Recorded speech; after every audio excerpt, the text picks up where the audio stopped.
Pawan Kalyan fans ఎమోషన్స్తో ఈ movie ఆడుకున్నట్టు ఏ movie ఆడుకోలేదు. ప్రత్యేకంగా ఆ మూవీ టీంని గుర్తు చేయాల్సిన అవసరం లేదనుకుంటా. ఆ మూవీని హరిహర వీరమల్లు. నిజంగా ఈ మూవీని పోస్ట్ పోన్ చేసినట్టు పవన్ కళ్యాణ్ మూవీస్ ఏ మూవీని పోస్ట్ పోన్ చేయలేదు ఇంతలాగా. అప్పుడెప్పుడో మార్చిలో అని చెప్పారు. మార్చి దగ్గర రాగానే షూటింగ్ కంప్లీట్ అవ్వలేదని మళ్ళీ పోస్ట్ పోన్ చేశారు. ఇక షూటింగ్ మొత్తం కంప్లీట్ అయిపోయింది, జూన్ 12 రిలీజ్ చేస్తామని ప్రకటించారు.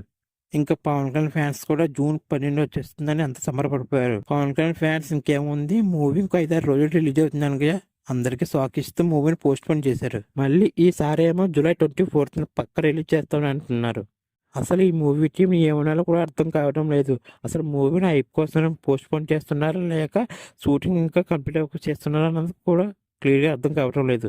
ఒకసారి మూవీ టీం కూడా ఆలోచించాలా, ఇన్నిసార్లు పోస్ట్ పోన్ చేస్తున్నామంటే మూవీ కూడా ఎఫెక్ట్ పడుతుందని. అప్పుడు పోస్ట్ పోన్ చేశారంటే ఒక అర్థం ఉంది, పవన్ కళ్యాణ్ డేట్స్ ఇవ్వలేక పోస్ట్ పోన్ చేశారని ఒక అర్థం ఉంది. కానీ ఇప్పుడు షూటింగ్ మొత్తం కంప్లీట్ అయిపోయింది, కానీ ఇప్పుడు కూడా పోస్ట్ పోన్ చేస్తున్నారంటే ఏమనుకోవాలో అర్థం కావడం లేదు ఈ మూవీ టీంని. అసలు నిజం చెప్పాలంటే ఈ హరిహర వీరమల్లు మూవీ మీద పవన్ కళ్యాణ్ ఫ్యాన్స్కి ఎటువంటి ఆ హోప్స్ కూడా లేవు. హోప్స్ అన్ని పెట్టుకున్న మూవీ ఒకే ఒక మూవీ, అది ఓజీ మూవీ మాత్రమే.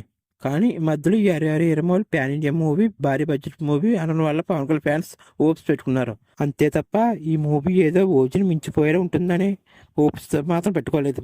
నాకైతే జూలై 24th రిలీజ్ చేస్తారని నమ్మకం అసలు లేదు. ఆ డేట్ కూడా దగ్గర రాగానే మూవీ షూటింగ్ ఇంకా సరిగ్గా కంప్లీట్ అవ్వలేదు, మళ్ళీ పోస్ట్ పోన్ చేయాలని చేస్తారు ఈ మూవీ టీం. అందుకే ఈ మూవీ రిలీజ్ అయ్యే వరకు నమ్మకం అసలు లేదు. పోనీ మూవీ మొత్తం ఒకే డైరెక్టర్ డైరెక్ట్ చేసినట్టే అది కాదు, మధ్యలో ఇద్దరు డైరెక్టర్లు మారారు. అప్పటిదాకా మూవీని క్రిస్ డైరెక్ట్ చేశాడు, మధ్యలో ఏదో తగదల వల్ల మధ్యలో క్రిస్ తప్పుకొని జ్యోతి క్రిస్ట్ అని డైరెక్ట్ చేశాడు. ఇంక ఫ్యాన్స్ ఎలా పెట్టుకుంటారు నమ్మకం ఈ మూవీ మీద.